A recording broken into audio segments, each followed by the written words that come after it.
welcome back to A Game of Fangs and Thrones. My name's Hannah, and this is the Reading Habits tag that was created by Ariel at Ariel Bissett, and I found on Hannah's channel at Hannah Witten at More Hannah. So this is an old tag, but it's a goodie. So we'll just fix the hat and get on with it. So the first question, do you have a certain place at home for reading? Yes. I read on my bed, which is a sofa bed, which is why it's folded up like that. I will curl up under my blankets, under my quilt, and get myself cosy and read. There's a reason why I call my room the nest. Bookmark or random piece of paper? Bookmark. I have a collection. I think in the last tag video I did, I don't know when you'll see this because I'm pre-filming a lot today, which is why you'll see like 3 videos where I'm wearing the exact same outfit. But it was the 20 questions book tag. I explained that I have a stash of bookmarks on my TBR trolley, stored in a fairy loot mug, and then I have 2 book tins that are just out of shot that are also full of bookmarks, and I think I have it's one bookmark. Either way, I have a lot of bookmarks, and I constantly lose them. But I don't dog ear. I like bookmarks. They just make everything seem special. Can you just stop reading, or do you have to stop after a chapter a certain amount of pages? If the book is engrossing, I will just read until I fall asleep. But I have to But I can't stop in the middle of a chapter. If I'm starting a book, or I'm just struggling to get into a book, or I'm just not feeling the book, I do try to get to the 100-page mark to see how I feel. If I get to the 100-page mark or the nearest chapter to 100 and I'm still not feeling it, I will just DNF the book. But if I'm loving the book, I will just read until I fall asleep, until I can't concentrate no more. But I will try and finish the chapter or the section, depending on what it is I'm reading. Do you eat or drink while reading?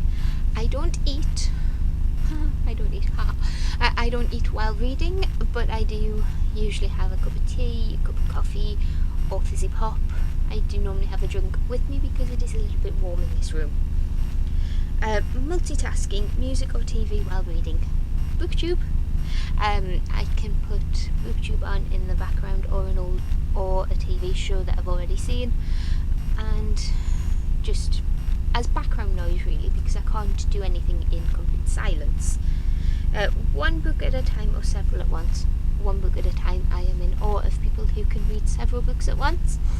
And I think that is because a lot of what I read is fantasy or fantasy based, or has some sort of magic system in them, and if I read too many things at once that are similar, my brain would get confused and I would struggle to separate what was happening in each book, so I just stick to one at a time. Reading at home or everywhere? Well, that's a perfect question during COVID times, isn't it? Both. I will quite often read when I was going to work. When I wasn't working at home, I would read on the way there, read on the way back, so using public transport. If I'm going anywhere by myself and I'm going to be on public transport for a while, I do normally have a book. If I'm with someone, I don't tend to read when I'm with someone, but I will read pretty much anywhere and everywhere. Reading out loud or silently in your head? Silently in my head. I just don't really do reading out loud. I don't think you get the flow. I think it's harder to get a flow, and you sound stilted because your brain is trying to race ahead. Or is that just me? But I read silently.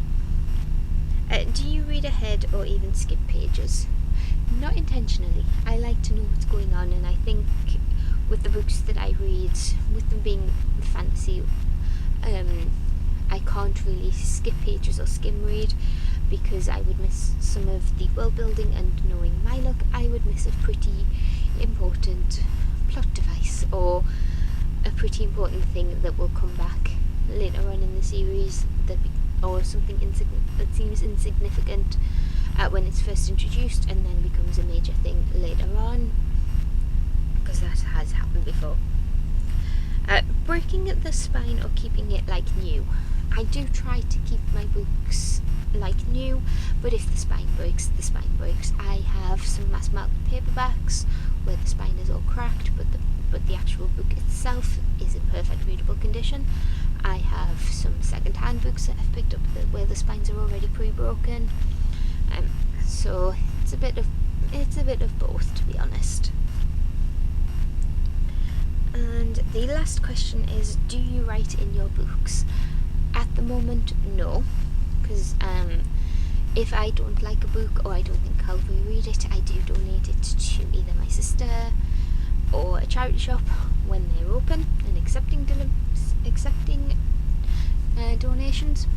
So I don't write in books as such, but because I have had one arc at time of filming that was sent as part of a fairy loot box, and I did make some note.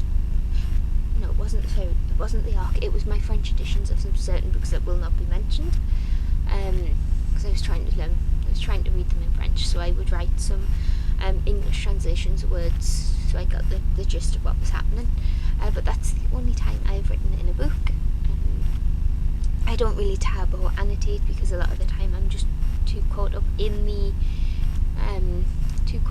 the story, because I'm reading for enjoyment. But I do have a plan that if I'm sent, that if I ever do get sent arcs or books for review, I will probably make notes in those books, because I'm going